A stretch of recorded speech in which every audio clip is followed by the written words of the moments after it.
Hey everybody, it's Jeremy. Welcome back to Pokemon Gold. This is turn 67, I believe. Let's jump into things. Okay, so we've got quite a bit of stuff to cover this turn.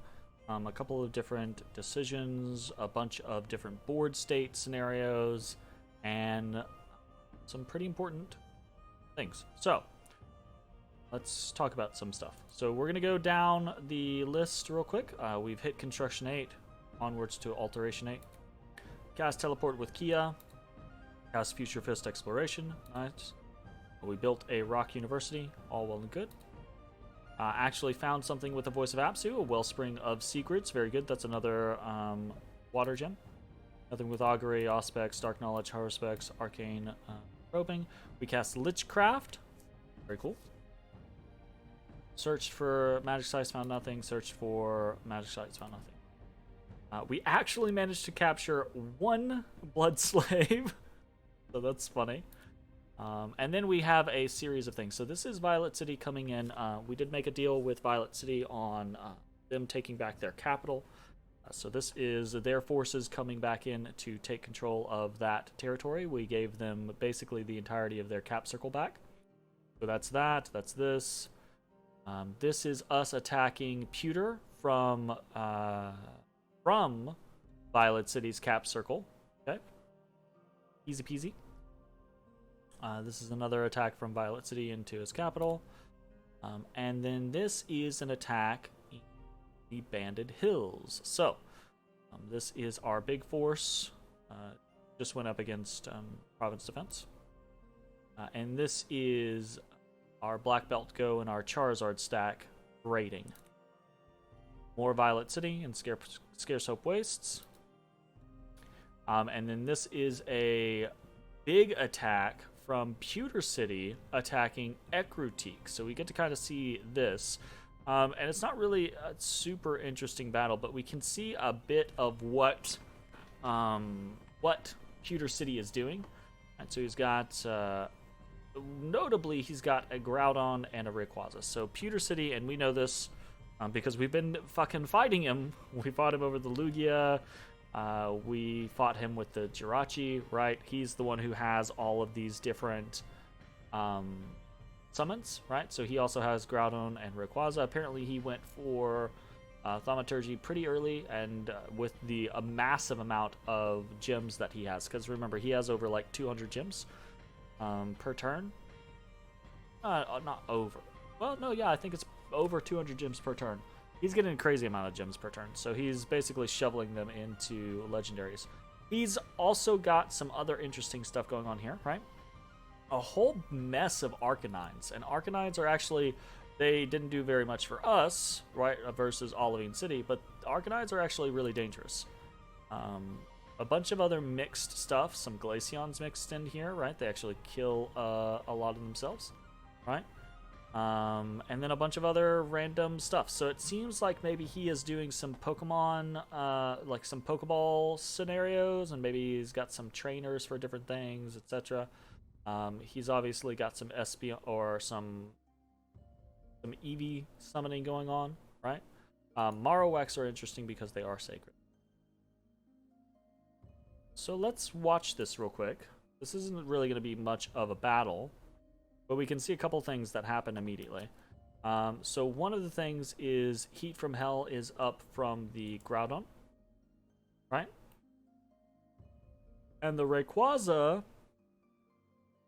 does... I remember what the Rayquaza does, actually.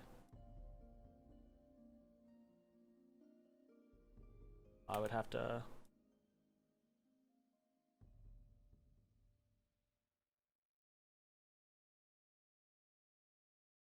like 50,000 things that goes up. So... Oh, he does Air Shield on everybody. He does fucking, shit, what's the fucking... The 80%, the anti-fucking... anti-ranged attack buff. Okay, so let's watch as some of this shit happens. These guys are sacred. Let's check and see what his bless is. His bless is shock resistance, poison resistance, fire resistance, cold resistance, natural protection, and dark vision. So he's actually got kind of like a more robust defensive bless than we did, which means he basically has less scales than we do. This guy has a TM, Golem Rollout, very cool. So these Aerodactyls do these kind of like mass barrage spells, they're very interesting. But really, does he have anything going on? He doesn't have any gear on the Rayquaza. He's got a cornucopia on the Groudon. That makes sense. He's got some basic gear on the Prophet. Summer Sword, Bags of Wine, Regeneration on a... Guy's actually getting fucked up by this burb. Nothing really crazy. You actually gonna lose that guy? Oh, he routed. Alright. So, this is kind of a choked up situation, right? He also loses several of these Glaceons because they kill themselves. Because they don't have fucking cold resistance when they should. But, it doesn't matter. He wins. We didn't really get to see a whole lot there, honestly. But I actually think that might be part of what Pewter's just doing. Pewter might just have a big fucking massive amount of land. He might just be kind of like rolling over with just these massive random stacks, which is kind of what we were intending on doing, honestly. Next up, we captured a fortress. We lost 2 schoolgirls to a combination of getting shot by scissors and poison ticks. Lost a black belt and an Arbok, basically to the same thing. Because this kind of annoys me, right? This single lass, which has no magic paths, right? And this is really what it is 15 scissors counted as enough for Kyogre to use gems, which is annoying, first and foremost, right? But it's also annoying that, and I think I've said this before, I'm fine with Olivine having a strong defensive fortification, but if you compare, right, like he gets 15 scissors, we get Poliwags, right? That's a big fucking mismatch, right? That is an immense mismatch. So that definitely needs to be tweaked. Like, it's okay if he has scissors, but other nations need to have strong units on their walls too, then, if that's the case. But, I mean, we don't really care about the loss of the schoolgirls, it's whatever. Alteration rituals are cheaper. We got caught out with a ruby. Cured some afflictions. Promotions, etc. Okay, there's not a lot of crazy board moving this turn. But there is a lot of stuff going on, so we're gonna talk about a couple of different things. I'm gonna talk about all of the different fronts, and then we will talk about some of the board state stuff. So, Atlantis got rebuffed on their attack on Olivine City. That means that they kind of lose there, right? We've got some issues. Am I doing this correctly? Okay. So we've got some, there's some interesting stuff going on, right? Let me collect my thoughts, sorry. Atlantis got rebuffed by Olivine City. So Atlantis is, instead of fighting Olivine City, they're going to focus their attention now on Pewter City. And in fact, this turn, they set a trap for Pewter City. Okay? So that means it falls to us to deal with Olivine City. So we're throwing everything we have at 104. Everything that we can kind of get into the mix. So we're bringing Chuck with this whole stack. We're bringing everyone who can reach, right? So all of the Steelixes, Tarball, the Latios, the Kyogre, all of that is coming into Olivine City as well. Right, we're even bringing Dolgad, and he's going to come in and attack with a hold and attack rear command on his Charizards, right? Just to try to help throw off the fight. We will have numbers in this battle, right? We're going to have over 200 against roughly 110, okay? But he's got a lot of interesting stuff here. He's got a lot of Steelixes. He's got a fucking shit ton of fortresses. He's got his god, right? So this is going to be dangerous. This is going to be extremely dangerous, and we might not win this. If we don't win this, if we get rebuffed, probably Olivine is still fucked. But if we don't win this, if we don't crush him here, that's going to hurt us to the point to where it is probably going to be extremely difficult for us to do well the rest of the game. So while this isn't a fight against Pewter, who is basically the big mean threat of the rest of the game and who we're going to have to focus on, if we fail here or if we don't succeed well enough here, this is probably going to... the game might already be out of our hands. This is definitely going to put it out of our hands if we don't do well. Okay? So, what are we doing? We're doing a bunch of different stuff, really. We've kind of changed our formation. We have a immense long line of black belts, right? We are riddled with diseases, which is a problem. Diseases and fucking afflictions, which is going to be an issue, right? But the important thing is, the very important thing is that these guys are riddled with diseases and afflictions, but the Machampions that they summon are not riddled with diseases and afflictions. Okay? So, when they come in, right? When they come in, they are going to be an immense line here. Okay? And we have a bunch of different things coming up, right? So we've got artillery with the Amphiroses, the Espions, the Jolteons, right? They're all going to be firing at archers, hopefully taking out any of the mages that he has to utilize, right? Actually, yeah, I mean it kind of is what it is. We're not gonna adjust that. We've got Chuck is buffing up, and then he's gonna go try to kill some things, right? Robodan is back here. He's our Divine Blesser, right? And then we have all of our Steelixes and our Machampions doing things like basically Weapons of Sharpness, right? All of them are just doing Weapons of Sharpness or Strength of Giants and buffing themselves, and then they're trying to get into the mix of things, right? The Steelixes are equipped to be able to kill ethereal Steelixes, right? The Machampions are not, but with Weapons of Sharpness and Strength of Giants, or just Weapons of Sharpness, really, they can face off against a Steelix and do reasonably well, okay? The Latios, or Latius, right, is an extremely important component. If we lose the Latius, this actually might be a really fucking big deal for us, okay? Because the Latius is going to come in and do two things. One, they're going to do anti-magic, okay? And actually, I need to take Conservative Gem off, because I don't care about them having gems after this fight. I just care about them casting these fucking spells quickly. So we want anti-magic up to try to prevent anything like our Machampions getting obliterated, or Steelixes getting enslaved, or what have you, right? But then we basically want Firefend up as quickly as possible. Firefend is to help reduce the heat effect specifically from Groudon.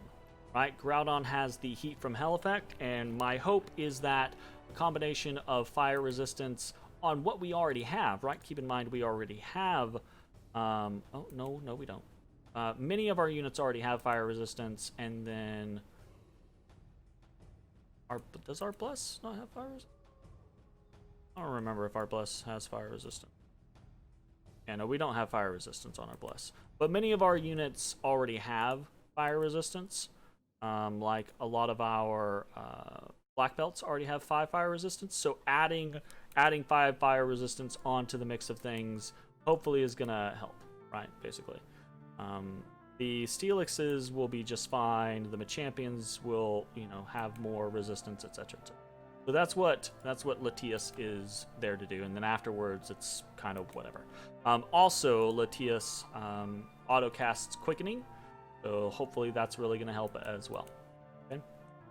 Then we have, so that's coming in from the Bandit Hills. Coming in from Storm Woods is, again, all of these Steelixes with weapons of sharpness. The goal here is to try to, and they're all positioned on this front line, the goal is to try to hit every single person that we can with the weapons of sharpness. Basically to try to array everything as armor piercing. Tarball is in there just to kill some stuff. Hrugnir, the Latios, is in there to do some various spells. Didn't really have a whole lot of options with them. I would love to cast like Will of the Fates, but we don't have it yet. So instead, I'm going to cast Doom. Right? If you can't give everyone luck, you might as well curse everyone. So yeah, let's go for that. So we're doing Doom, and then we're just buffing. He's also here primarily as a quickening cast as well. Okay? And then we have Kyogre coming in to cast, and again, well, yeah, no, I don't really care about conservative gem usage. I just care about him getting the spells off. And we're going to do Serpent's Blessing, Foul Vapors, Mass Regeneration. I should probably swap this, honestly. Should probably swap this around. It should probably be Mass Regeneration first.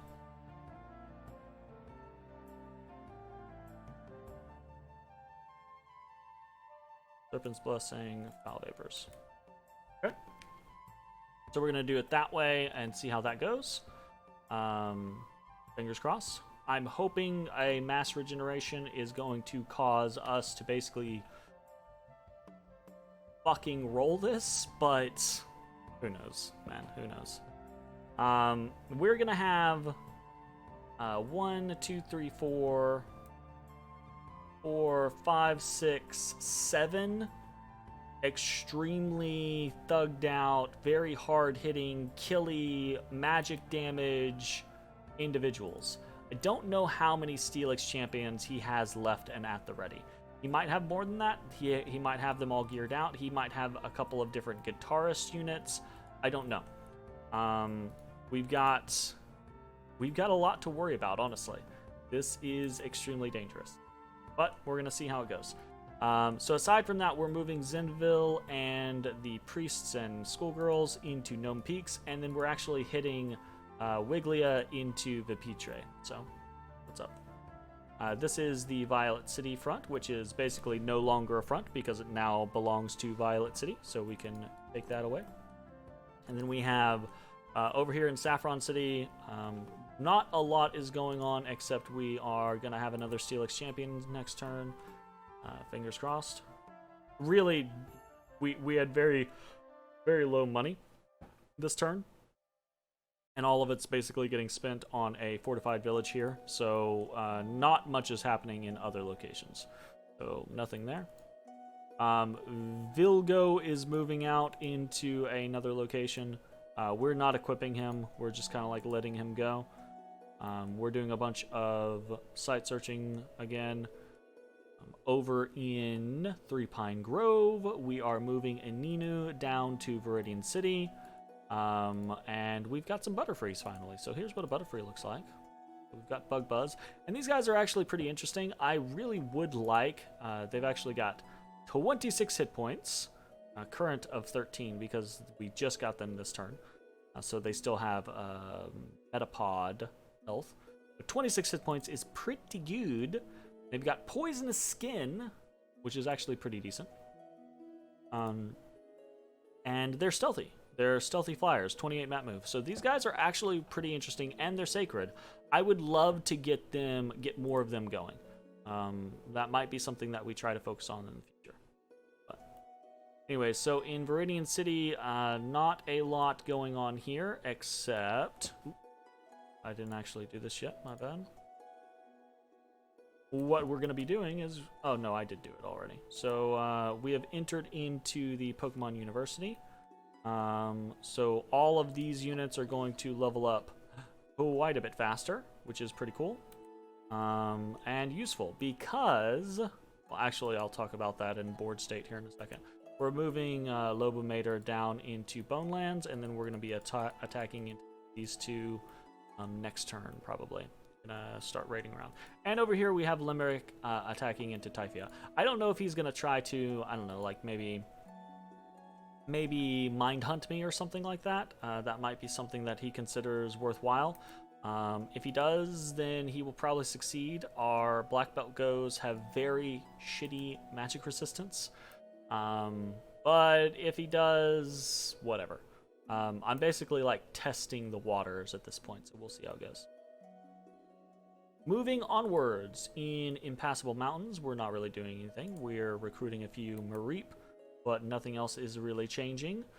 We are moving our nurses around to some specific different locations, right? We haven't been utilizing our nurses very well here lately. So we're going to try to do what we can with them. We are building a fortified village in Debrithia. The plan is to try to get a fort up on this throne, get the throne claimed, get it protected, move on with our lives. In Dathan, we are continuing to blood hunt. We are doing a couple things here. Specifically, we are moving the Lich out into the Mountains of Madness. We're going to probably stop by Viridian City, basically. But for now, he's just heading outwards, because I don't want him here. Speaking of not wanting someone here, we're actually holding our freaking army, the big-ass underwater army, along with our Articuno and our Regice, because we don't know if we're going underwater yet. Because Atlantis is winning, isn't winning, is winning, isn't winning. So we're going to have to figure that out. Speaking of which, I'm actually going to be sending... I'm going to send 10 gems, 10 water gems to Atlantis. I'm not going to bankroll him for an extended period of time. But what else are we doing this turn? We're forging a Shademail Harbican. That is specifically to go on the Lich, right? And we'll probably do that anytime we produce a Lich. We'll probably put some winged boots on them and fly them out somewhere, and then put a Shademail Harbican on them, so that when they raid or when they do whatever, they can't just get mine hunted down. What are we doing? Forging other items, Storm Spool, Flask of Holy Water, pretty simple stuff.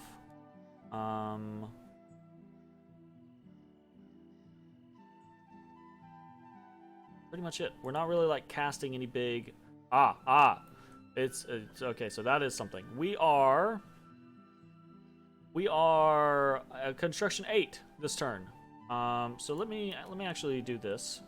So we can see a lot of the different items that we can make on our Pretender, because he has pretty much all of the paths except for blood. But one of the things that I do like about unique items is you can actually tell when someone already has it, because you hover over it and it goes, this unique item already exists, so you can't make another one. So someone has already been Construction 8. I feel like it feels weird, right? We have the highest research in the game. And it feels like we got beat to Thaumaturgy 8. It feels like we've got beat to Construction 8. It feels like we've gotten beat to... because someone else already had fucking Elemental Royalty. We got beat to Conjuration 8. It's like, holy shit. Like, we are getting beat to every 8, regardless of whether or not we had the... So I feel like these people must be, like, super focused. I don't know. It's really interesting. But regardless, so there are a couple of items already made. The Ruby Eye is already made. There was a couple of interesting ones that were already created. I don't remember what they were off the top of my head. No. I think there were some... there was a crown. The crown of the Fire King was already created. There was...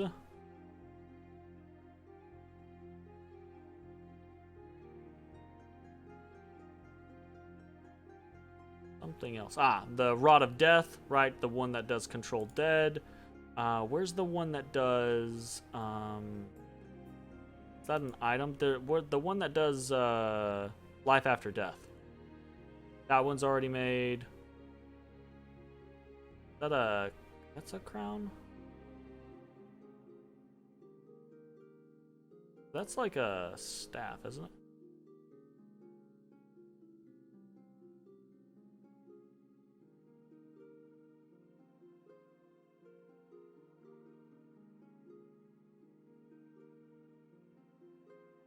Remember which one it is. Sorry. What is that one?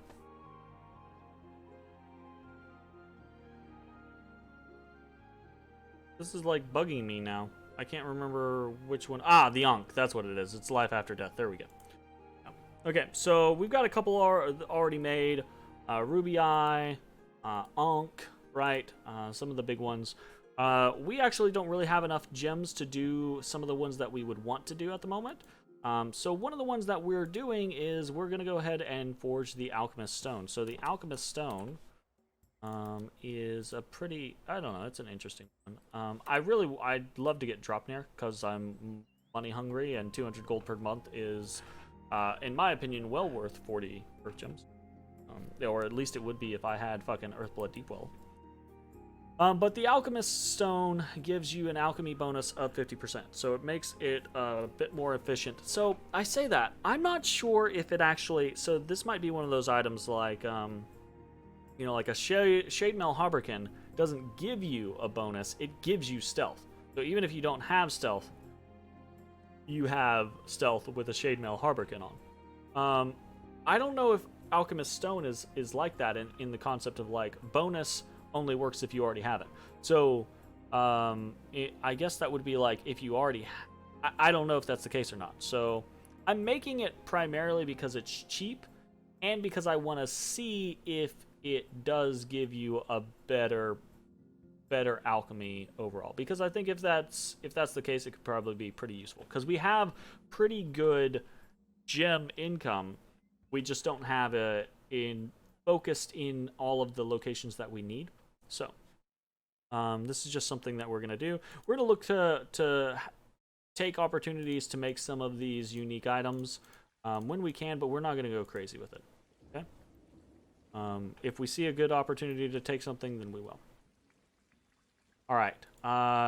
We've kind of talked about the generic stuff that we're doing. Let's talk about board state stuff. Okay, so Atlantis trapped Pewter City's army underwater this turn and did a lot of damage to it. And by a lot of damage to it, I mean they killed his god. Pewter City lost Galegate and Earthblood Deepwell this turn. So that's a big fucking deal. That's a very, very big deal. Unfortunately, we're not in a position to really take advantage of that at the moment. We could be at a position to take advantage of that in a few turns. We could be there significantly faster if the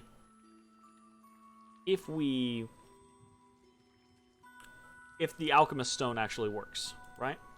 But part of the issue, and I'm going to talk about this, is that even after losing 40 income in a single turn, right? He's still over double the income that we have. So I feel like trying to combat Pewter City on globals at the moment is a fool's errand. It pound for pound, it is impossible unless all of that income, and it wouldn't make sense for it to be the case, right? Unless all that income is in like 3 or 4 things, and then we can focus on the other things. But that's definitely not the case. Like, he's gonna have a pretty spread income. And there's no way we can compete with him on trying to steal away legendaries constantly, or trying to steal away global enchantments constantly, or like if he's the one doing construction, trying to take fucking unique items from it, or get to them before. So we're gonna have to be very, very picky with what we're doing. We also really need to focus on taking the fight to him, because we're at the point, especially if we win against Olivine City in the next few turns, we are at a point to where we could fight against him and have it be a good thing, right? But if we go another 10 turns, 15 turns, 20 turns with him having this lead the way he has for the last 10, 15, 20 turns, it's not going to be surmountable. Now, don't get me wrong, there is a point where everyone kind of like levels out in research, but that point is not on the horizon, right? We are at the top of research, and we are just going to start doing some level 9s. Now, I assume there might be one or two other people that already have a 9, right? But it's gonna take a while before people actually catch up, and meanwhile Pewter City's strength is just growing exponentially. Okay, so we've got to take the fight to him. So there are a number of things that we're trying to do. We're trying to finish off Olivine City, right? Atlantis is trying to beat Pewter City out of the water, which is part of the reason why we're sending water gems to Atlantis. And we might end up sending many water gems to Atlantis over the course of the next few turns. I don't like it, but Pewter City winning this, just then he's in our backyard and we're fucked, right? So we're gonna start trying to help Atlantis as far as that goes. We're gonna try to finish off Olivine City, and we're gonna try to help buff up Violet City. We're giving Violet City back his cap circle, but we're also getting a trade in turn, and that's down here, right? We're not doing anything about it this turn, but we're going to be taking some of these provinces, namely 201, 194, 210, 10, and 211, to open up a front, the Cinnabar City front, against Olivine City. Okay? And I'm not sure how this is all going to work out, right? Especially not with Vermilion right here. I'm going to try to reach out to them and say, hey, look,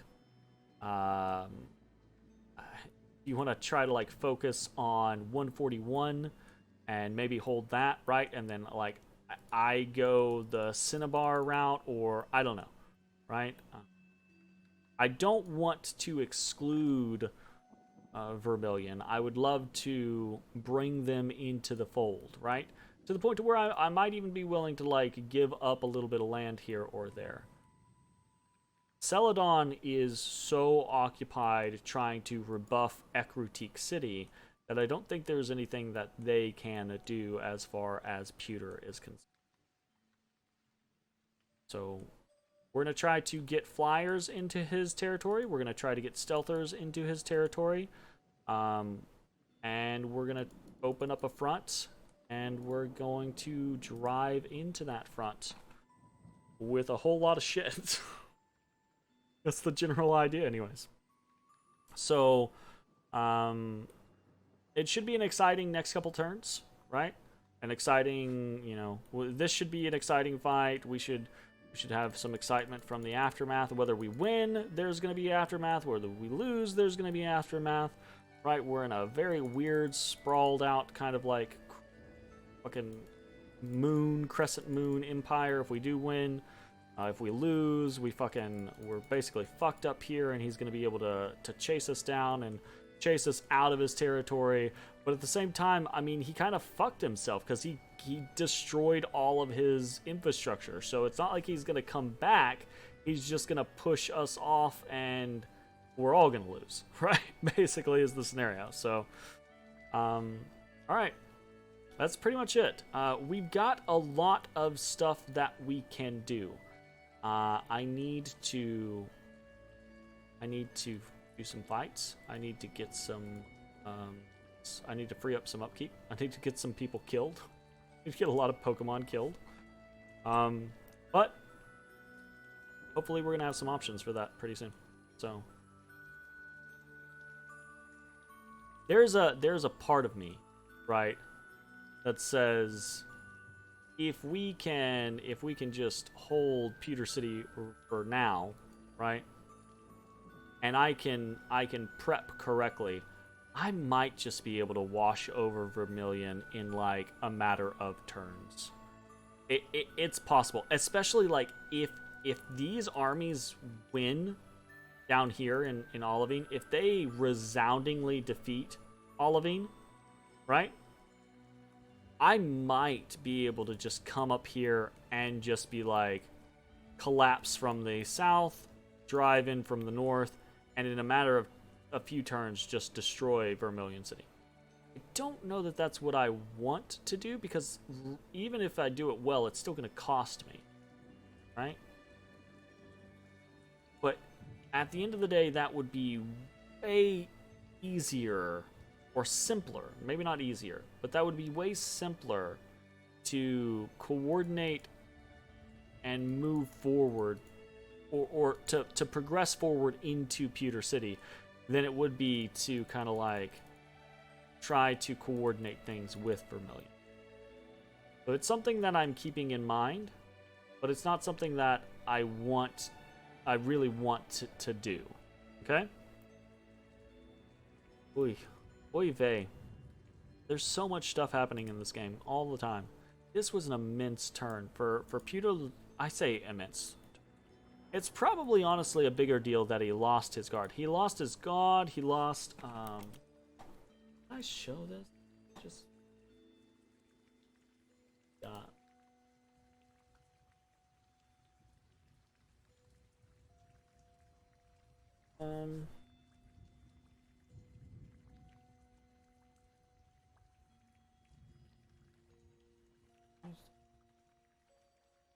Not see. Here, let me fix this real quick. Let's do.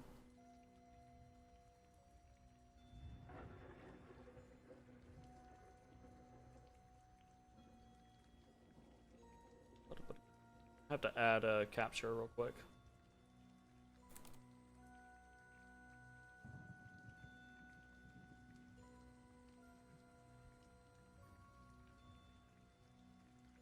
Alright.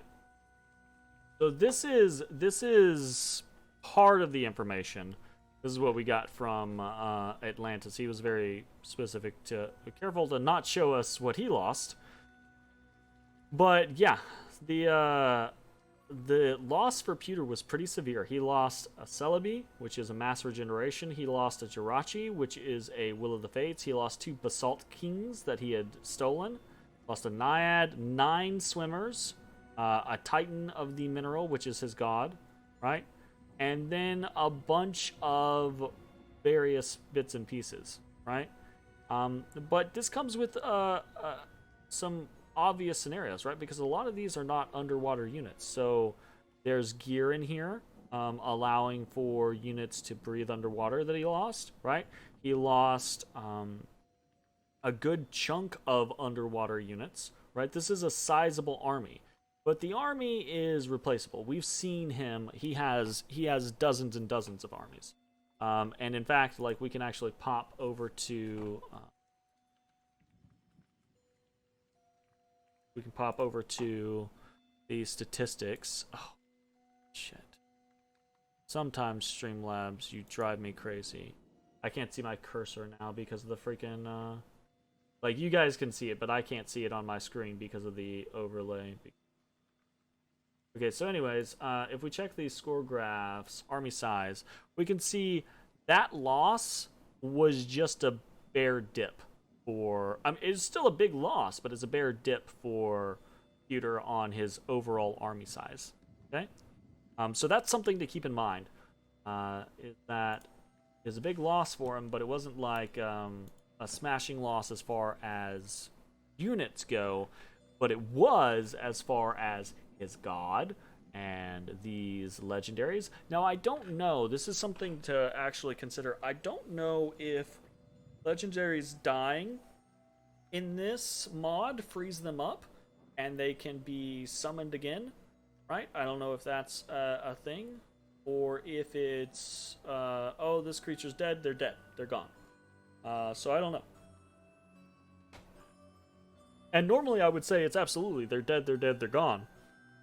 But a lot of the things that I thought would work in a particular way in this game haven't. So I'm not going to assume. I'm probably just going to ask and see what the general consensus is, or if anyone knows, because I haven't actually tested myself. All right, that is it. Got a bunch of interesting things. So yeah, pretty cool board state. Pretty, like, a fair amount of stuff going on. But that's gonna be it for now. I'll see you all next time. Bye, everybody.